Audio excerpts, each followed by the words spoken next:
What it is, everybody, and thanks for tuning back in here to another episode here on the Speedbug channel. Today we got the Gromski. I'm not going to film two videos on it, even though I'm going to do the same thing here to mine. But we got the other one here on the stand, and we're going to do a quick oil change as well on this one. Now, just some quick maintenance here. Now, this is the little maintenance section here that I'm doing with my YouTube in my garage because I ride all my stuff. They need some maintenance. So, and I'll fill you in on some tech tips and stuff like this because I filmed part of it on my last one, but I didn't go into depth and detail, but I'm gonna go into a little bit more detail here on this one. So, let's get this thing jacked up and we'll get it ready to roll. Safety always. Definitely, even though the hydraulic ram is more than enough to support this bike, it only weighs 200 pounds. Hell, some big mugs out there weigh more than this bike. But anyway, we ain't gonna go down that route. But always have safety on it and let that rest on there. So let's get this oil drained. Now, two things about draining this oil here on the ground. One good thing, sucker only uses a quart oil. This is great. So that's really good. Now, single cylinder, it is air cooled, so oil is actually extremely important to this engine because not only is it a lubricant, it also keeps this engine cool. The other thing is that this bike does not have your typical oil filter like how we've seen on all the other bikes, the other Suzuki's, Ducatis, BMWs, Hondas, whatever else it is that you're changing. But there is something here inside the crankcase underneath the clutch. It's called an oil screen, and there's also something called an oil spinner inside there. Now, they will semi recommend you change the screen and clean the spinner and stuff like that. Absolutely, it does make sense. Me personally, I do it every other time based on mileage and what I've taken apart and done a numerous amount of oil changes on Groms. You're kind of taking all this apart, that semi makes the oil change redundant because it doesn't get dirty that quick. Now, to do that, to change the oil screen, you have to take off this crankcase cover. There's about 10 bolts that hold this off, the clutch mechanisms. You do have to unloosen the rear set so you can get these bottom bolts down here off so that you can, of course, wiggle and finagle this clutch cover off. And they just bolt in with, little 8mm bolts that go around it. And then you have your clutch, which is right here, and then you have your oil spinner in here. Now, also inside that oil spinner is 3 10mm bolts, and then there's a gasket inside. That oil spinner also traps a lot of metal debris and dirt that is captured inside of your oil. So when you do that, you also want to change that gasket and, of course, clean that oil spinner off if your bike still has it, meaning I'm talking about bikes that are in stock form. Now, when they're upgraded with the Taco covers and stuff like that, you tend to remove them, but this is not the case. We're talking here and dealing with the stock Grom and the stock bore, stock everything else.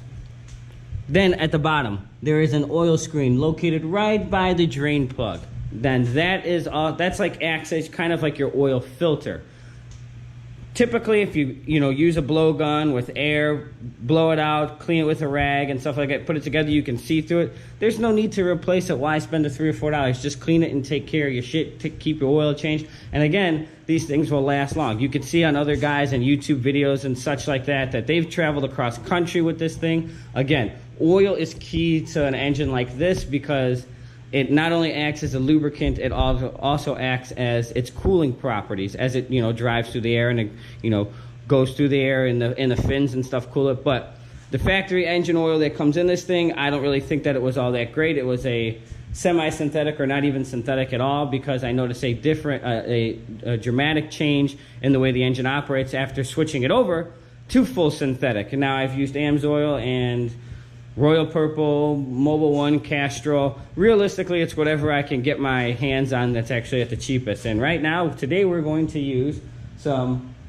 racing oil that's Mobile One. Let me show you the box. And it's pretty much the same thing that I put inside my BMW, same thing that I put inside my GSXR and the 600 and anything like that. Let me get a box and I'll show you. All right, so here we go. Mobile Racing 1040 standard oil. Now, the bike does call for 1030. And that's fine, 1040. You can also use 1040. Look it up in the owner's manual and stuff like that. Now, I currently reside in Florida, so it tends to get a little warmer down here, and using a little bit thicker oil tends to help it out. God forbid the engine get hot, it still remains good oil pressure and keeps everything lubricated with the correct oil properties. But 1030, if you're in maybe a cooler climate or anything like that, it may tend to help it out. Of course, also with starting and lubricating properties. But 1030, 1040 is what it calls for. You'll be perfectly fine. And again, it takes 1 quart. So it's pretty straightforward. We're going to loosen this drain bolt.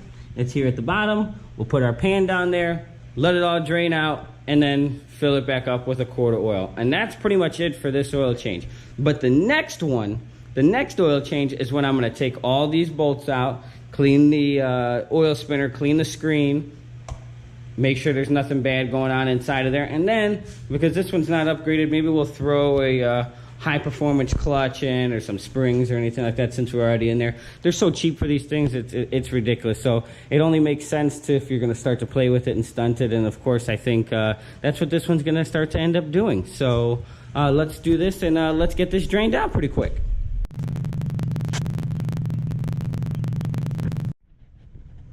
Got it coming out, draining good quart of oil.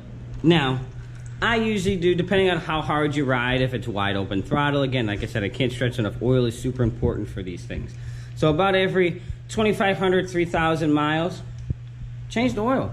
It's $9 or $10 for a quart of oil. It's good insurance. What could it hurt? The worst thing about it is that you have good oil in your bike. That's pretty much it. So we're gonna let this drain out, let get all this shitty oil out, and we'll be refilling it with some new good synthetic, and we'll call it a day.